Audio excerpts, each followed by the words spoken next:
in the case of the police officer who actually retrieved the envelope upon testing. Spores were found in his nose, and he was treated immediately with Cipro. Right now on CBS 2, a police officer is among 3 more people being treated for exposure to the anthrax that was sent to NBC. And another sign that the city is trying its best to return to some sort of normalcy in lower Manhattan. The Holland Tunnel is about to reopen. You're watching CBS 2, home of the CBS 2 Information Network. Live from the CBS 2 Information Center in New York, this is CBS 2 Weekend News. Good evening, everyone. I'm Vince Dimitri. And I'm Kirsten Cole. Here's the latest. 3 more New Yorkers come in contact with the anthrax bacteria.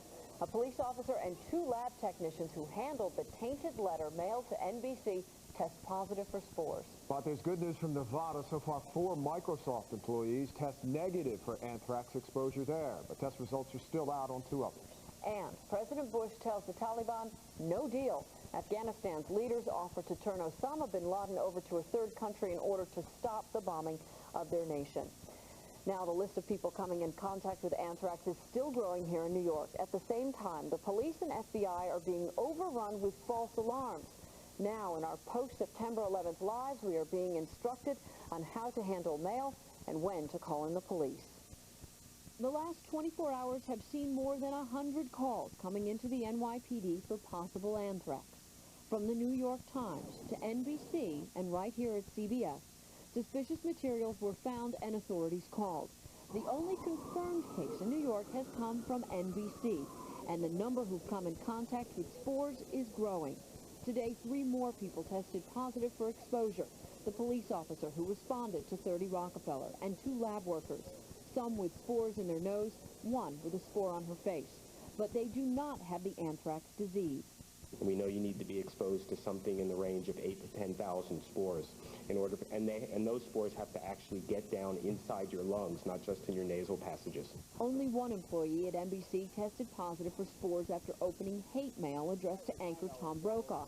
She's now taking preventative antibiotics, as are 600 other NBC workers who've been swabbed for anthrax. Now everyone is being warned on how to avoid a widespread infection like that at 30 Rockefeller. With the 600 people that we so far had to test, that you shouldn't pass an envelope around. In other words, that's what happens when you pass it around. If you do find anything suspicious, leave it where it is. Do not ask anyone else to examine it. Go to another room, call 911, and wait for police or the FBI to arrive. Meantime, in Nevada today, 4 of 6 Microsoft employees who touched a contaminated letter tested negative for anthrax. The remaining 2 will get their test results tomorrow. And a Ford plant in New Jersey was evacuated in Edison after a worker thought he might have anthrax.